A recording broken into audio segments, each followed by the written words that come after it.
በስመ አብ ወወልድ ወመንፈስ ቅዱስ አሐዱ አምላክ አሜን።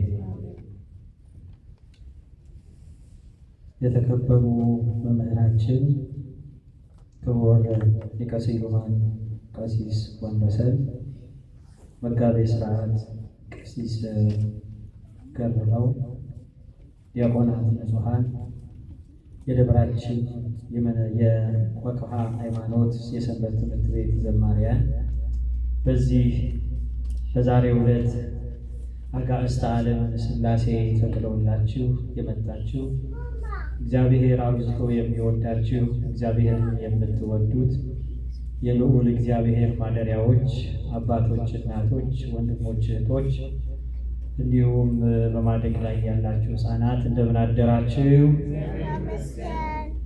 እንደምን አደራችሁ? እስቲ ጮክ ብላችሁ እግዚአብሔር ይመስገን በሉ። እግዚአብሔር ይመስገን። አዎ ትምህርቱ አልቋል። እግዚአብሔር ይመስገን ሰው ካለ ትልቅ ትምህርት ነው።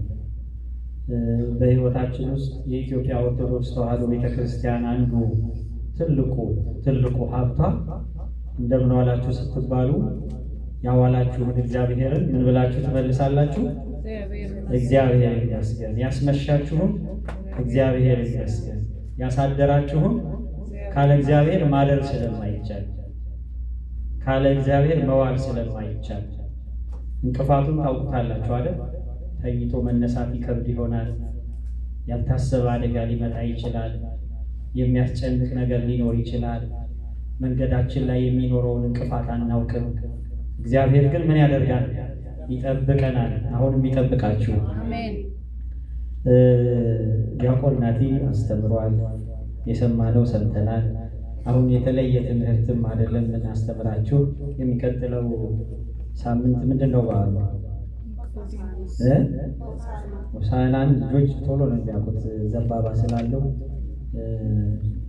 እነሱንም የሚመለከት የሽማግሌዎችና የሕፃናት በዓል ስለሆነ ሆሳዕና የሚቀጥለው ሳምንት ይከበራል። ዛሬ ልዩ በዓል ነው። እውነት ለመናገር የኒቆዲሞስ በዓለ ኒቆዲሞስ ይባላል። ሰባተኛው ሳምንት ኒቆዲሞስ ይባላል። ቅድም ዲያቆን ናቲ ተናግሯል። እኔ ብዙ አላበዛባችሁም።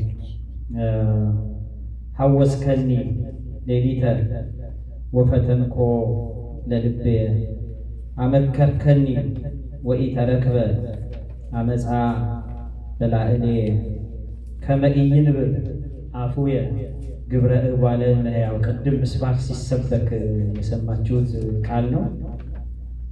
መዝሙር 16 ቁጥር 3 ላይ ያለ ቃል እና ዳዊት እንዲህ ይላል፣ ሐወስከኒ ሌሊተ ወፈተንኮ ለልቤ፣ በመዓልትም በሌሊትም ጠላቴን ከእጄ ጥለህ ይገድለው ይህችን አይገድለው ይሆን ብለህ መረመርከኝ። ጠላቴን በምን ጥለህልኝ? በእጄ ጥለህልኝ። ይገድለው ይሆን አይገድለው ይሆን ብለህ መረመርከኝ ይላል። ሐወስከኒ ሌሊተ ወፈተንኮ ለልቤ። ይሄ አንድምታው ዳዊት አባቶቻችን ያስቀመጡልን። ሐወስከኒ ጎበኘህ፣ ሌሊት መጣህና እተኛሁበት ቦታ ላይ ሆነ ምን አደረግከኝ? ጎበኘህኝ። አመከርከኒ ወኢተረክበ አመፃ በላዕሌ፣ እንዲህ ብትመረምረኝ በእጄ መግደል፣ በቃሌ መበደል፣ በልቦናዬ ቂም በቀል አልተገኘብኝም። መተህ መረመርከኝ። ስትመረምረኝ ግን ተኝቼ ባለሁበት ቦታ ላይ ሌሊት ስትጎበኘኝ ምን ሆነ? ብትመረምረኝ በቃሌ መናገር፣ በእጄ ሰንዝሬ መግደል፣ ክፋትን ማድረግ መረመርከኝ፣ ግን አላገኘህብኝም። አሁንም እግዚአብሔር አያገኝባችሁ። አቤት ሌሊት የምንሰራው ብዛቱ! ስንት ነገር ክፉ ሀሳብ። እኔ ብዙ ክፉ ሀሳብ መጥቶብኛል። እናንተ ጻድቅ ስለሆናችሁ ላይኖራችሁ ይችላል። እኔ ተኝቼ ጠዋት የተናገረኝን ሰው አስቤ ወይም ደግሞ ትላንትና የተናገረኝን አስቤ የሆነ ውስጤ ቂም ይዤ የነበረበት ሰዓት ሊኖር ይችላል። በጣም እኮ የሚገርም እኮ ነው። በልቡናው ቂም የሌለው የማይናገር ክፉም ያላሰበ ጌታ ሲጎበኘው ንጹሕ ሰው ሆኖ መገኘት እንዴት ደስ ይላል! ደስ አይልም? ደስ አይልም? አያገኝባችሁ እግዚአብሔር ውስጣችሁ። አዎ ብዙዎቻችን ኢትዮጵያውያን ችግራችን ምንድን ነው? ቂምን ይዛል አይደል? ቂም ይዞ ጸሎት፣ ሳል ይዞ ስርቆት። ገና ቂም ስንይዝ ፊታችን ያስታውቃል። ክስክስ እናደርገዋለን። ገና እንደ እሳት የሚጋረፍ ፊት ይሆናል። አይታወቀንም እኮ ለኛ። ስንጣላ ፊታችን ላይ የሚታየው ስሜት ከባድ ነው። እግዚአብሔር ከዚህ ይሰውረን ወገኖቼ። ይቅርታ የማድረግ ልምዱ ይኖረን። ይገርማችኋል፣ አንድ ሰው ግን ሌሊት ላይ ወደ ጌታ ለመሄድ ናፈቀ። በዮሐንስ ወንጌል ምዕራፍ 3 ቁጥር 1 ላይ የሚገኝ ሰው ነው። ይህ ሰው ፈሪሳዊ ነው። ስሙ ማን ነው? ስሙ ማን ነው? እስቲ ጮክ ብላችሁ አባቶች ስሙ ማን ነው አልኳችሁ። በኋላ ላይ እኮ ባለፈው መልአከ ምሕረት ምንድን ነው የተማራችሁት ርዕሱ ሲል ጠፍቷችኋል። ስለዚህ አውቄ እንድንነጋገር ስለምፈልግ ነው። ከእንቅልፍም ብድግ እንላለን አንዳንድ ጊዜ ስንመላለን። ይሄ ሰው ማን ይባላል አልኳችሁ? ኒቆዲሞስ። ስሙ ማን ነው? ኒቆዲሞስ ይባላል። ፈሪሳዊ ነው። ፈሪሳዊ ማለት ምን ማለት ነው? በእስራኤል ፈሪሳውያንና ሰዱቃውያን የሚባሉ ሁለት ክፍሎች አሉ። ሰዱቃውያን የሚባሉት ትንሣኤ ሙታን የለም የሚሉ ናቸው። ፈሪሳውያን ደግሞ ሕግ አጥባቂዎች፣ ወግ አጥባቂዎች ናቸው። የኦሪቱ ሕግ መከበር አለበት፣ መፈጸም አለበት ብለው ለዛ ሽንጣቸውን ይዘው የሚሟገቱ ናቸው። በተግባር ደረጃ ግን ፈሪሳውያንም ሰዱቃውያንም ግን የጌታን ሕግ የሚያከብሩ አልነበሩ። አንዳንድ ጊዜ በቤተ ክርስቲያን ውስጥ ሆነን የቤተ ክርስቲያን ነገር ሳናከብር ካህናቱን ስታዩ የሚገርማችሁ እንዴት እንደዚህ ያደርጋሉ ብላችሁ አስባችሁ አታውቁም? ካህን ሆኖ የክህነቱን ጉዳይ የማያከብር ካህን ሆኖ አድርግ የሚባለውን ወይም ማድረግ የሚገባውን ሳያደርግ ስታዩት ምዕመናን ታዝናላችሁ አይደል? ፈሪሳውያን እንደዚህ ነበሩ። ሕጉን እንፈጽማለን ይላሉ፣ ግን አይፈጽሙም። ጌታ ለዚህ ነው በማቴዎስ ወንጌል ምዕራፍ 23 ቁጥር 1 ጀምራችሁ ስታነቡ እንዳለ የሚናገረው ስለማን ነው? ስለ ፈሪሳውያን ነው። እናንተ ፈሪሳውያን በጸሎት ርዝመት እያመካኛችሁ የመበለቶችን ቤት ትበላላችሁ፣ የተለሰናችሁ መቃብሮች ናችሁ። መቃብር ውስጡ ቢገባ የሚሸት ነገር ነው ያለው፣ ለአይሁድ ግን ከላይ ያስደስታል ተቀባብቶ ቀለም። እናንተ እንደዚህ ናችሁ እያለ ወቅሷቸዋል ክርስቶስ። እግዚአብሔር ከዚህ ይሰውረን። ውስጣችን ሌላ ላያችን ሌላ፣ ልብሳችን ነጭ ውስጣችን ቆሻሻ እንዳይሆን አምላካችን እግዚአብሔር ይርዳን። ክርስቲያኖች እውነት አይደለም እንነጋገር። ይሄ ፈሪሳዊ ኒቆዲሞስ ግን የሚገርም ነው። የተለየ ሰው ነው። መምህር ነው። መምህር ነው። ልብ በሉ፣ መምህር ነው። ኦሪቱን ጠንቅቆ የሚያውቅ የተማረ የመምህራን አለቃ ነው። የምን አለቃ ነው? የመምህራን አለቃ ነው። በጣም የተከበረ ሰው ነው። በጣም የተደነቀ ሰው ነው። ብሉይን ያጠና ሰው ነው። መምህር ስለሆነ ግን ሙሉ ነኝ ብሎ አላሰበም። በሱ ዘመን ከመምህራን በላይ እንደ ባለስልጣን ይናገራል የተባለ ጌታ፣ የሰውን ልብ የሚያቀልጥ ንግግሩ ወሳእሳሁ ልሳኑ ከአንደበቱ ሲወጣ እንደ ማር የሚጣፍጥ እማአር ወሶከር ጥመኒ ለአፉየ አንደበትህ እንደ ስኳር እንደማጣፈጠኝ የተባለለት ጌታ መድኃኔ ዓለም በዘመኑ ኢየሱስ ክርስቶስ በሥጋዌ ሰዓት በነበረበት ዘመን የነበረ ሰው ነበርና ኒቆዲሞስ ከሱ የሚበልጥ ከመምህራን በላይ መምህራን የሆነውን ኢየሱስ ክርስቶስን ዝናውን ሰማ። ምኑን ሰማ? ዝናውን ሰማ። እሱ ጋር መሄድ አለብኛል፣ ወደ እሱ መሄድ አለብኛል። መጀመሪያ ወደ እሱ መሄድ አለብኛል። በልቦና አውጠነጠነ፣ ወሰነና ወደ ማን ሄደ? ወደ ኢየሱስ ክርስቶስ ሄደ። ከመሄዱ አስቀድሞ ግን አንድ ጥያቄ መጣበት። አስተማሪ ነው፣ ቀን ቀን ያስተምራል፣ ሰብስቦ ሕዝቡን የሚያስተምር ሰው ነው። ህዝቡን የሚያይ ሰው ነው፣ የሚጎበኝ ሰው ነው፣ አስተማሪነቱ የታወቀ ሰው ነው። አስተማሪው ሊማር ሄደ ቢባል እንዴት ይሆናል? እየሰማችሁ ነው? አስተማሪው ሊማር ሊሄድ ነው። አሁን ይሄ ነገር አይከብድም? አሁን እዚህ ጋር የነበሩት አባ ትምህርት ቤት የሆነ ቦታ ላይ ሄዱ ቢባል የሆነ የዲቁና ትምህርት ሊማሩ ሄዱ ቢባል ግርም ይላል አይደል? ከባድም ነው አይደል? ይሄ ጭንቅላቱን መታው። እንዴት ብዬ ነው የሚሄደው? እንዴት ብዬ ነው ወደ ኢየሱስ ክርስቶስ ጋር? መምህር ነኝ አለ። እንደይ ይፈራረዱብኛል። አሁን ይሄ መምህሩ እንዴት ብሎ በቀን ኢየሱስ ጋር ሄዶ ሊማር ቁጭ አለ ብለው ያስቡብኛል ብሎ ምን አደረገ? ሐሳብ መጣለት።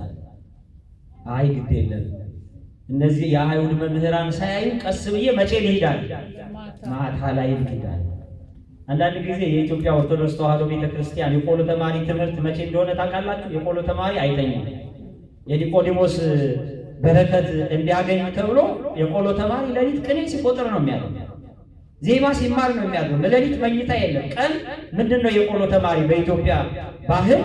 ጎጃም ብትሄዱ፣ ጎንደር ብትሄዱ፣ ሸዋ ብትሄዱ፣ ወሎ ብትሄዱ ቀን ላይ ተማሪ ምንድነው የሚያደርገው? አኮፋዳውን ይዞ ወዴት ነው የሚሄደው? ልመና ነው። በእንተ ስማ ለማርያም ነው። ትምህርቱ መቼ ነው? ሌሊት ነው። ሌሊት ነው።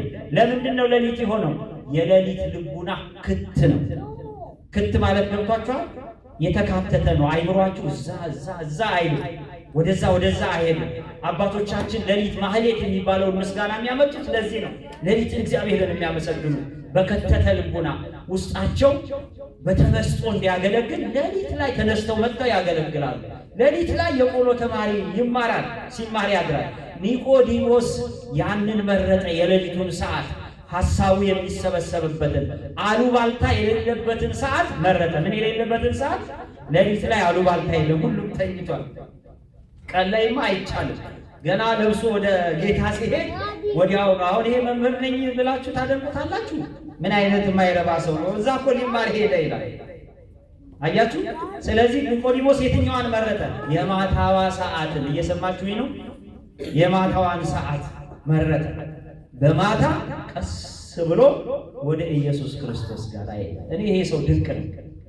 በጣም የሚገርም ሰው ነው። የጎደለውን ነገር አወቀ። አያችሁ? ተማሪ አስተማሪ ሆኖ ግን የጎደለው ነገር እንዳለ ተረዳ። አንዳንድ ሰዎች አሉ፣ ኢንጂነር ከሆነ ዓለምን ምድሩን ሁሉ የያዘ ይመስላል። ዶክተር ከሆነ ከሱ ሌላ ደሃው ወይም ደግሞ ሌላው በበሬ የሚያርሰው ምንም የማይመስለው ሰው አለ። ገብቷቸዋል? ሁልጊዜ ግን ሰው ምን ማለት አለበት? እኔ ሁሉንም ነገር አላውቅም ማለት ተማሩ። ሁሉን የሚያውቅ ማን ብቻ ነው? ሁሉን የሚያውቅ ማን ነው? አዎ፣ ዶክተር ብትሆኑ የኢንጂነሩን ላታውቁ ትችላላችሁ። ካህን ሆኜ የኢንጂነሩን ላላውቅ እችላለሁ። አንድ የጎደለ ነገር ይጎላል። ይልቁንም ኒቆዲሞስ የገደለው ብሉይ ኪዳንን በቃሉ አጥንቶ እያለ የመምህራኑን ሁሉን ነገር ተረድቶ አውቆ ግን ወደ ሐዲስ ኪዳን የሚያመጣው ድልድይ ምን እንደሆነ አያውቅም ነበር።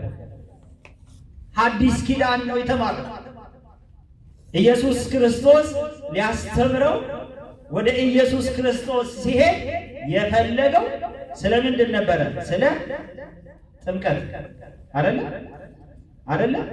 እንዴት ሰው ከውሃና ከመንፈስ ሊወለድ ይችላል የሚል ጥያቄ ግራ ገባው።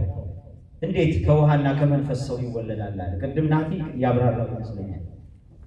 ይሄ ጥያቄ ጠየቀው። አንተ የእስራኤል መምህር ስትሆን ንፋስ ወደዚህ ሲወዛወዝ ወዴት ነው የሚወዛወዘው ትላለህ ብሎ በምሳሌ ጌታ ነገረው። ባጭር ነው የምነግራችሁ። ኒቆዲሞስ ከጌታ እስር ገብቶ የጠፋውን የማያውቀውን ነገር የተማረበት ዕለት ዛሬ ይታሰባል። ይሄ ዕለት ትልቅ ዕለት ነው። ስለ ጥምቀት የምናውቅበት ነው። ጌታ መሰቀሉን መሞቱን የተረዳንበት የመጣበትን ዓላማ ያወቅንበት ዕለትን የምናስብበት ዕለት ነው ኒቆዲሞስ። ስለዚህ ነው ዳዊት ምን አለ? አወስከኒ ሌሊት ፈተንከኝ፣ መረመርከኝ፣ በአንደበቴ አልተናገርኩም፣ የሰውን ነገር እንዳይናገር ከመይል ባፉ የግብረ እጓለሚያው የሰውንም ነገር እንዳልናገር አፌን ሸብቤያለሁ። በቃ አልናገርም፣ የጓለማያው የሰውን ነገር አልናገርም ማለት። ኒቆዲሞስ በዚህ ትምህርት ተመርቶ ኢየሱስ ክርስቶስ አስተምሮት ነግሮት ካሳወቀው በኋላ ከዛ በኋላ ኒቆዲሞስ ለሊት ሲሄድ አታዩት። ማታ የመጣችሁ ሰዎች ትኖራላችሁ። እንዳትፈሩ፣ ስለ እግዚአብሔር ነገር ለመነጋገር እንዳትፈሩ፣ ለማወቅ ለእውቀት ራሳችሁን ክፍት አድርጉ። ማታ ነው የመጣሁት ብላችሁ እኔ ከዚህ በኋላ የኔ ጉዳይ አለቀ ደቀቀ እንዳትሉ። ማታ ላይ የመጣው ኒቆዲሞስ ማንን አገኘ? ኢየሱስን አገኘ። ከመሸ ለንስሐ የመጣችሁ ካላችሁ እዚህ ውስጥ ወደ እግዚአብሔር የመጣችሁ ካላችሁ መሽቷል ብላችሁ ወደ ኋላ እንዳትቀሩ። በመሸ ሰዓት ላይ ኢየሱስን ታገኙታላችሁ። እንደ ኒቆዲሞስ ጌታ አይተኛም። ሌሊትም ቀንም ማንን ይጠብቃል? እኛን ይጠብቃል። እስክንመጣ ይጠብቃል። እስከምንፈወስ ይጠብቃል። ንስሐ እስከምንገባ ድረስ ይጠብቃል። ሕይወታችን እስከሚባረክ ድረስ ይጠብቃል። እናንተ ግን ወደ ቤተ ክርስቲያን ወደ ቤተ መቅደስ ኑ።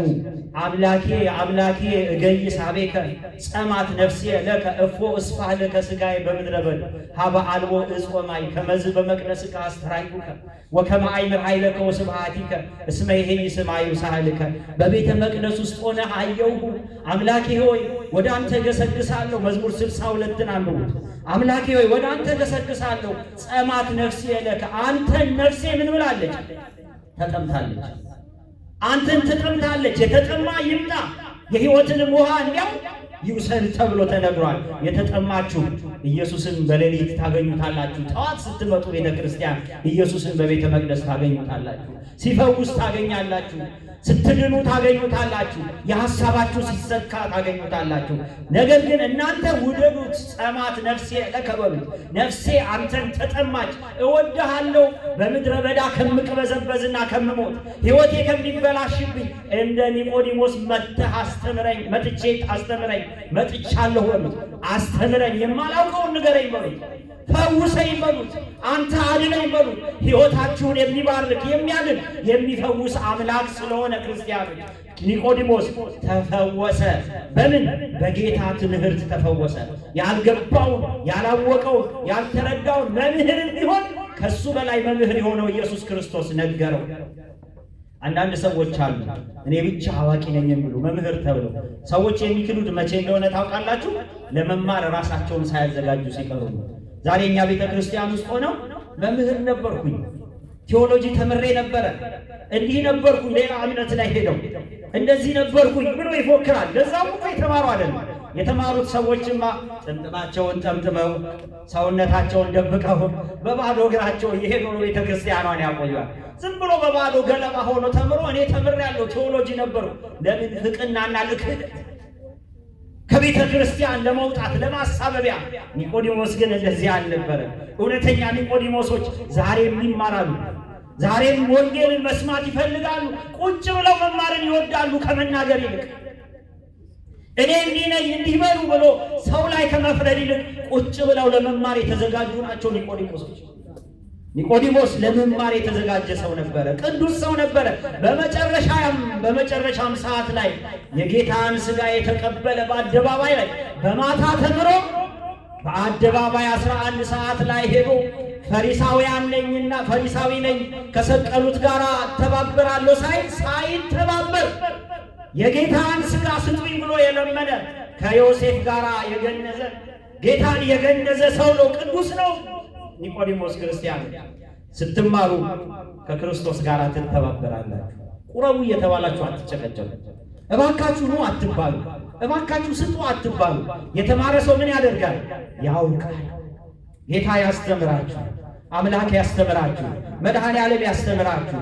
አንዳንድ ሰው ትዕቢተኛ ሰው አለ። ከገንዘቡ ሁሉ የራሱ የሚመስለው፣ እውቀቱ ሁሉ የራሱ የሚመስለው፣ አቀማመጡ ይለያል፣ አካሄዱም ይለያል። በቃ ሲታይ በቃ እሱ ብቻ ሰው እንዲባል ይፈልጋል። ኒቆዲሞስ ተንበረከከ ጌታ ዘንድ ገብቶ አላዋቂነቱን አውቆ የቀረውን ተምሮ የጠፋበትን ያልተረዳውን ተረድቶ ሄዶ ከፈሪሳውያን ጋር አልተባበረም። ከሰቃልያን ኢየሱስን ከሰቀሉት ጋር አልተባበረም። ይልቁንም ሥጋውን ምን አደረገ?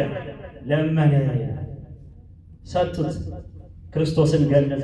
ቅዱስ ቅዱስ ቅዱስ እግዚአብሔር እያለ የገነዘ ነው። ቅድም ዮሴፍ ወኒቆዲሞስ ስለገነዙ ለሥጋ ብለን ቅዳሴ ላይ አሁን ከፋሲካ በኋላ የምንዘምረው ዝማሬ ወይም ደግሞ የቅዳሴ መግቢያችን ይሄ ነው የሚሆነው። በሰንዱናት ገነዙት። ለምን? ተምሮ አውቆ ኢየሱስን ሥጋውን አገኘ ይላል። እንዴት አይነት የታደለ ሰው ነው! እንዴት አይነት የታደለ ሰው ነው! ክርስቲያኖች የክርስቶስን ሥጋ ታቅፎ መገነዝ አይገርም? አሁን እኮ ካህናቱ የሚያደርጉት ምን እንደሆነ ታውቃላችሁ? ሥጋ መፈተት ማለት እኮ በቀራንዮ አደባባይ ላይ የተሰቀለውን ሥጋውን